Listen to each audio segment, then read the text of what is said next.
TMT Reebok, true inner strength.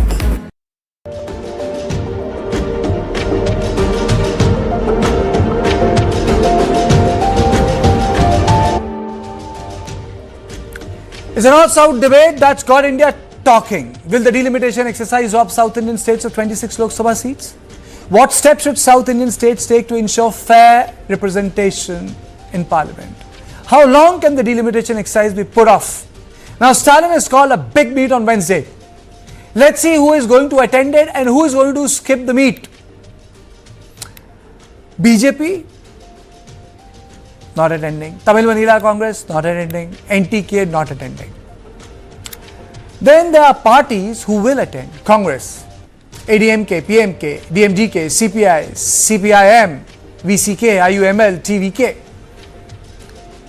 Now, this delimitation exercise had remained frozen since 1976, but it had caused an imbalance with the members of parliament from states such as Bihar and Uttar Pradesh, representing much larger populations.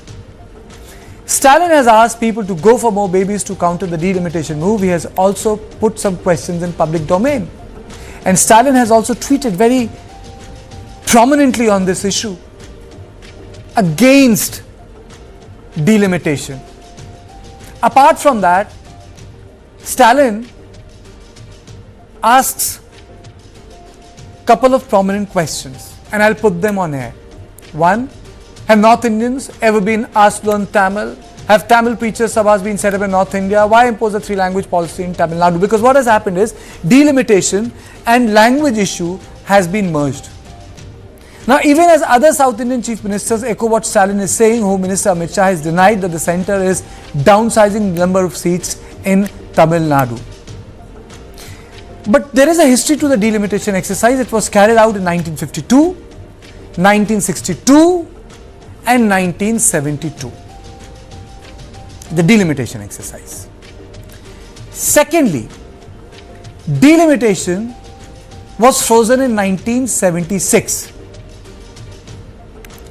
through 42nd constitutional amendment.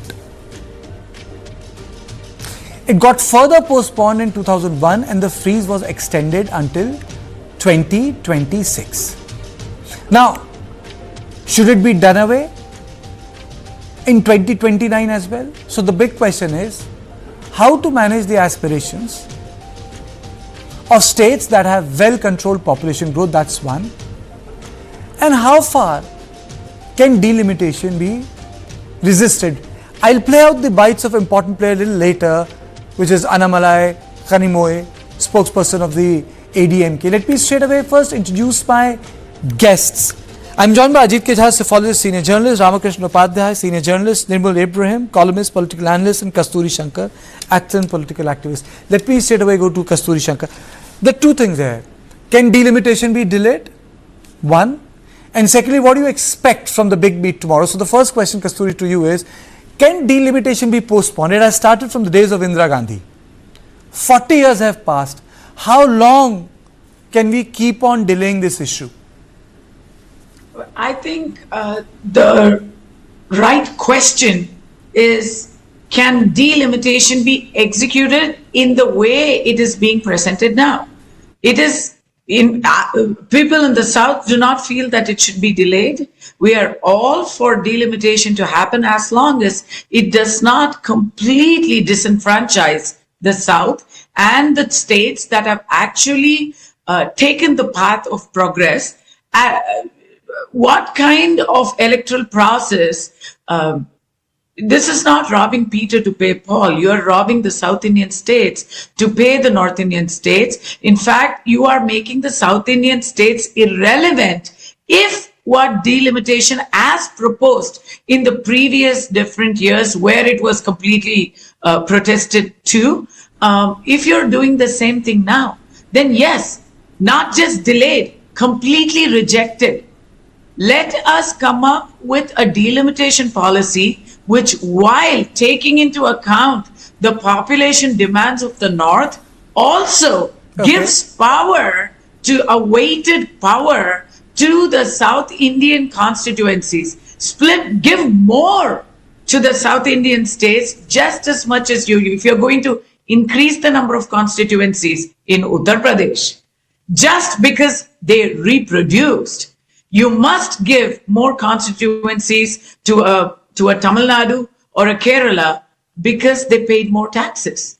We have to come up with different parameters for increasing constituency. Okay, point taken. Let me play out the bite of Annamalai and Kanimoy, and then I'll straight away go to Nirmal Abraham. Now this is first time a funniest all party meeting because nobody knows what is the agenda. Even when you go to a marriage, you will know the person who's getting married. But in this case, CM has imaginarily called for all party meeting. It only shows his fear. He is not discussing any issue that is affecting a common man. He wants to talk about arbitrary issues. No central government representative has spoken about delimitation.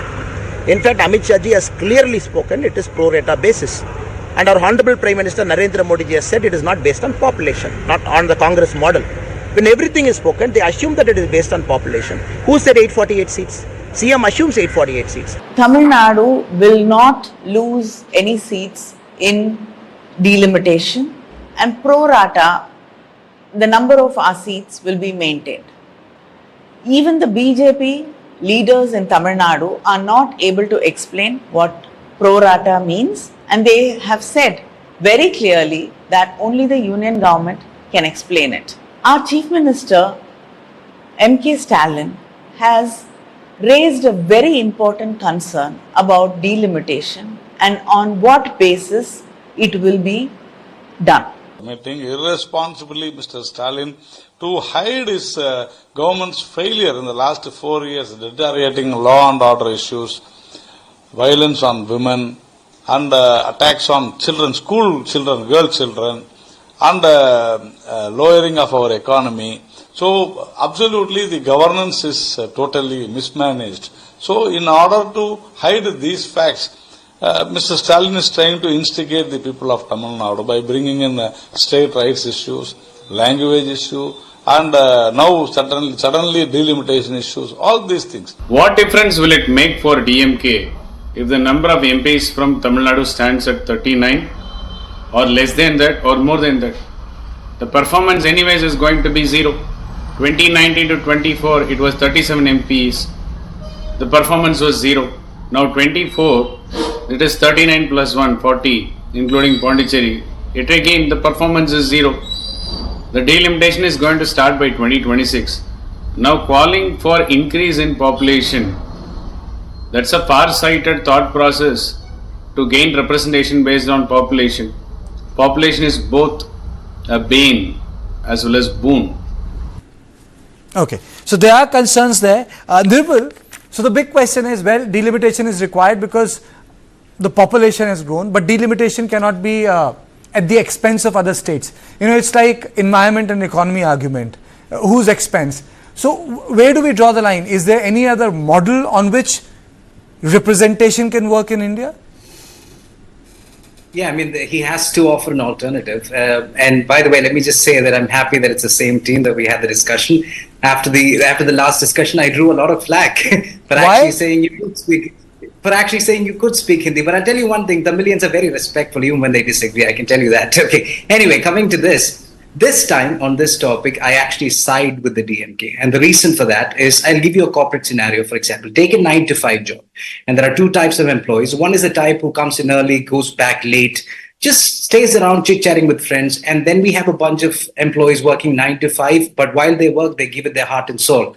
But by the time of promotion, you know who gets promoted? The people who actually stayed up late for work, not the people who gave quality. That's what I feel about delimitation here. Because if you look at, as Sri Kasturi pointed out, if you look at Kerala and Tamil Nadu, not only did they religiously follow the guidelines set on population control, they ensured that they topped every major human development index: literacy, education, healthcare, reduced female feticide, gender equality. And even if you look at the economic aspects, per capita income is higher. As she rightly mentioned, the contribution of tax revenue is higher. So on what basis are they, if you're not considering quality at all, and if you're only taking quantity into account, I think it's a very unfair thing to do to South India as a whole. But then the problem is this: what alternative do you have? If Stalin proposes the alternative of, okay, how about economic prosperity? In that case, I still think Tamil Nadu loses out, because states like Maharashtra, Gujarat, even my tiny state of Kerala might actually get more representation if it's economic prosperity. So I don't think you have found out a good alternative yet to say that this should not happen. But the good thing for the BJP this time around is that they can have a good argument. It's difficult to beat them on this as far as arguments go, because they can say that, it's not the BJP who decided this, it's the constitution that says this. They can also say that who would have thought that we would be in power in 2026? It is just a coincidence. We don't want to do this. It's a constitution. So they have that good argument with them. But I would say that if you only take into account quantity, that is absolutely unfair. Mr. Upadhyay, do you think the sort of representation process which has, which is in shape in Germany is possible in India? Because ours is a very simple electoral system. First past the post. It's as simple as that, divided by the population density. Let me first get to the basics. When is the delimitation happening? Is it happening at all? Has there been any official announcement regarding that? And do you know when the census is going to happen? We don't know anything about this. See, the southern people hate the fact that the central government, the BJP-led government, is keeping everything secretive. Why is the secrecy? People of the country should know. If an exercise of this nature is being carried out, they have to be told in advance. I mean, you hear comments from the ministers, the prime minister, saying that the southern states will not be deprived of their seats in the Lok Sabha, and they will not lose out. Lose out in what? But what is going to be the exercise like? Why don't you tell us? I know the other day, Babis Shah says Tamil Nadu will not lose even one seat. The southern state also will not lose one seat. Arre Baba, they will not lose. But what about the fat fellow sitting in the corner, getting more seats? So why don't you talk about that also? People need to know who is getting how much, on what basis. What is the criteria on which this delimitation is going to be done? Is it only the population, or will the economic growth will also be taken into consideration? Will the contribution to the exchequer be also be considered? These are the factors which have to be put before the people. I think, the BJP government is doing a great disservice to the people by not disclosing this, by not, openly, talking about it. Let there be all-party meeting at the national level and then keep everything in the open. I think people need to know. The nation needs to know what is happening. Okay. Well, to put it mildly, I would say that, the whole Tamil debate has turned into a North versus South debate. But let me come back. Absolutely. See, I just have a fact. If you go by, I'll come to you. I started with you. I'll come to you, Kasturi. No, I just wanted to say. I'll come to you. Let me go to Ajit. The gentleman is waiting very quietly. Yes, Mr. Upadhyay. Can you give me just 1 minute? Okay. You see, I have worked out the statistics. Going by the current ratio, Tamil Nadu's, the number of seats will go up from 39 to 41. Karnataka's from 28 to 36. Andhra Pradesh from 25 to 28. Kerala will go down by 1 from 20 to 19. Telangana from 17 to 20. So totally southern seats will go up from 129 to 144. Whereas look at the north. In UP, it will go up from 80 to 128. Bihar, it will go What is from this formula? 70. What is this mathematics? 29 to 47. Maharashtra 48 to 68. What is the formula you have applied? No, this is the going by the same proportion in which the seats are given now. You have 543. This is the numbers from the then this is the figures you will get. No, my question is slightly different. Ajit, my question is different. If you look at the way the administrative boundaries in India have been reorganized, apart from the linguistic issue, if you look at the way the districts have been organized, it's on the basis of population. The bigger districts have been redivided for the administrative purposes. From north to south, if you look at it, the bigger districts have been rearranged. Now, even electorally, one argument is that how can one MP serve so many people? That was not something that was imagined. So, within the democratic process, you need more people to serve more people. Now, that is one part of it. So, how do you ensure that the South India is not penalized? But then it's also about service to the people, because the numbers have gone up. That's the other side of the story. How do you balance that out? Look, Ajit, political representation has, according to me, nothing to do with economic growth. Okay, it is based on one principle: one man, one vote. You cannot weigh it by economic growth by gender, by something else. John Stuart Mill tried it in England when he argued educated people will have more than one vote. Everyone rejected it. We follow a British model. So political representation has to be done. You know, this exercise has been going on. It has been 50 years since the last delimitation exercise took place, 1976, as you pointed out. Now, one of the arguments that can be made, of course, the representation of states like UP and Bihar will go up. If you go by the last formula that was used, UP will probably have, instead of 80, 91 seats. Bihar, instead of 40, will have 50 seats. Tamil Nadu, if you look at the proportion of population compared to the last formula, will have from 39 to 31 seats. Similarly, other southern states, numbers will come down. Now, what Amit Shah pointed out when he gave that speech recently in Coimbatore, he said, I promise, and Prime Minister stands by that we will not reduce the number of seats. So, number one, they can put a cap. They can say, we will not go below that. But they cannot say, oh, we will not go above that in the case of UP and Bihar and other northern states where population has gone up. Number one. Number two, the Karnataka Chief Minister has asked for a different formula. He's saying, use 1971 population census as the yardstick, since the 2021 census population is not out yet. The last one we have is 2011. So either you follow 2011, whereby what I pointed out would happen, which is UP would get 91. But he's saying, no, let's follow 1971. So there can be a bargaining over that. That's in 71, the population proportions had not changed drastically between north and south. So that is a possible way out. There can be other ways of doing it. But remember, it has nothing to do with your economic growth. You can't say within Bihar, Patna will have more representation than, let's say, Madhubani. You cannot say in UP, Lucknow and Kanpur will have more. Why? Because it follows the principle of one man, one vote. And as you pointed out, first past the post, these two are set in gold in our constitution, just like the British. But you see, Ajit, the debate, Ajit, if you look at the narrative, very quickly, I'll go to all of you. If you look at the narrative, the larger rubric of debate between the principals like Siddaramaiah, Stalin or Amit Shah, the language is about not the representation of people in Lok Sabha.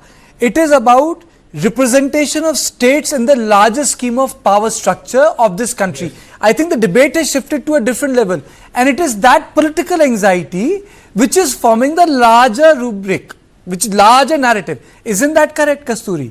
That is where the debate is. Listening to Mr. Ajit talk, I actually started thinking to myself, maybe democracy is not the best way to go in a country with 1.5 billion people, where nobody is the same. Everybody has the same vote, but nobody is the same. We do not have the same educational, we do not have the same economic, we do not have the same geographical, we do not have the same cultural metrics to even warrant one unified electoral body kind of concept. We were a colony once, and everybody was treated the same in terms of being just, What's chattel. the point? What's the point? Chattel. What's the point? Nobody had the power. Let me get it. Nobody had any power in colonial India.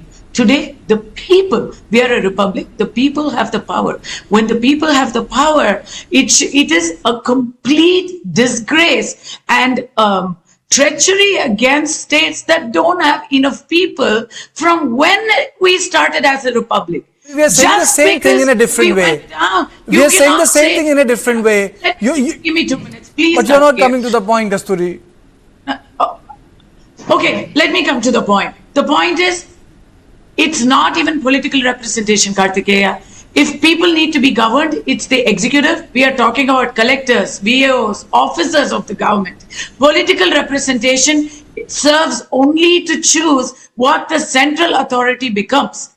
It chooses political leaders. It chooses our prime minister. The job down the lane is done by executive department, right? So have more collectors, have more government employees, have more servants of the government, but do not have more leaders from one part of the country at the cost of us.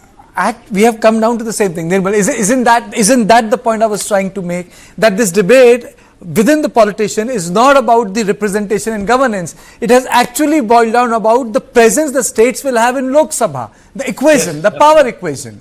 लोग कहते थे ना पहले, if you want to be the prime minister, the road comes. Everything. Look at the budget Listen that Bihar and लोग पहले Andhra कहते थे ना, if you want to be the prime minister, that road will come from Lucknow. Then people would say that road will come from Lucknow and Patna. But in 2004, that road came from Hyderabad. Correct. In 2004, that road came from Hyderabad. So it's ultimately boiling down to what states have in the Latyans. Isn't that the... How can it be a democracy if one state... Okay, point taken, Kasturi. You have made your point very strongly. You have made your point very strongly. Nirbal, I'll come to you, Ajit. Can I make a point? Yes. Okay. Nirbal, So then Mr. Upadhyay, and Ajit, I'll take the closing comment from you. Okay. Okay. So Can I make a point? Nirmal first, then I'll come to you, Mr. Upadhyay. Quickly. So what Ajit Jha said is actually the constitutional point. I don't disagree with him. But when you say that, okay, Bihar, Uttar Pradesh, you have to look at the population, there is a problem here. You know, Ms. Kasturi mentioned that we provide proportionally the highest tax revenue. It is with that tax revenue that the so-called dams, roads, and infrastructure is built. So there has to be some kind of representation. If you say that the population doesn't matter at all, for instance, you look at the Jewish population, about 73 lakh in the world, they control the whole of the United States, maybe even control the world. So I think if you look at human capital, Tamil Nadu, Kerala, Andhra, Karnataka, they do have something to offer to the country. I'm not saying that you're not right, but maybe we can think of deciding on a cap. For example, a state should not have more than an addition of more than 20 seats or an addition of more than 20%. That would be fair. But now what Upadhyay said is absolutely right. Those are the numbers from Ministry of Education, Ministry of Health, I suppose. I'll just finish it off in 20 seconds. So those numbers, if you look at the addition, Tamil Nadu, yes, we might get 2 more seats, but that's only 5%. You look at Uttar Pradesh, that's 60%. One thing I don't control, Nirmal, is time. I can always choose to agree, disagree, and I have to. Time I can't choose, and I have to be fair. So 30 seconds to you, Mr. Upadhyay, and 30 seconds to Ajit, and let's be fair to each other. Yes. When these numbers were frozen, you all remember the policy of the government. They said follow the population control. The southern states meticulously followed that, and we have brought down the population to 1.8%. Whereas in the northern states, it's 2.2, 2.7. So, and don't penalize for that. For that reason, the southern states should not be penalized. So there has to be more than one. The North should be punished. They should be punished for not following the Mr. Upadhyay, you made the point. South should not be penalized. Ajit, to you, 30 seconds. I've really fallen short of time. It is not just the population. Look, constitutionally, South is not a political entity, constitutionally speaking. Therefore, when you do a delimitation, you cannot say South versus North. You have to go by population increase in each electoral constituency, match it with the district. Remember, the population account is done at the district level. Electoral constituency doesn't match the district level all the time. So it's a very complex Ajit, actually you have given me a debate point, Is South a political entity? I don't think any one of them would agree. All three of them would disagree. I agree that the South. Hang on 1 second. Poking genocide on North Indian population. Is the economic That's the only way to get rid of everybody. Educationally ahead. But when politics is all about political representation. Absolutely. I think not it's good. About economic growth. I think the good thing is the healthy debate is taking place, but I definitely feel that if we see North and South India, these are the monolithics which we have built. And I know it's a very emotive issue, but definitely this is a point of debate that has South emerged as a new political entity, but that's for a different time. Thank you all of you for joining my show, and thank you for watching On Point tonight. I will be back tomorrow at the same time at 7. Good night.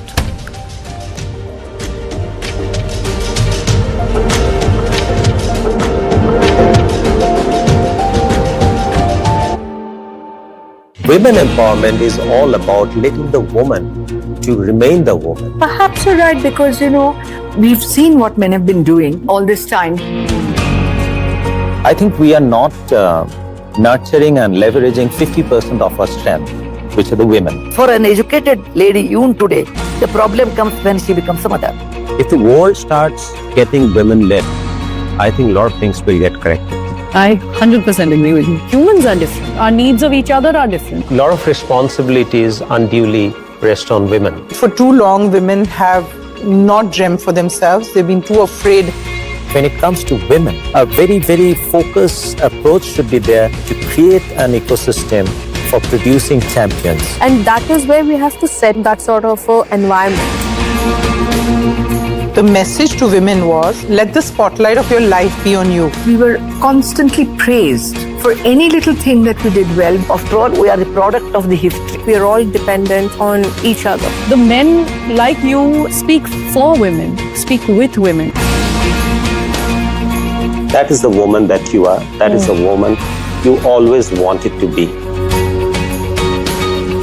It will only grow from strength to strength. I'm a positive thinking person. I am defined by what I do. I'm very pleased to be here. Thank you, Varun. Thank you for those kind words. I am, therefore you are. That should be the message from every woman to the men. Watch Duologue with Varun Das this Women's Day all day long on News 9. News 9, English news as it should be.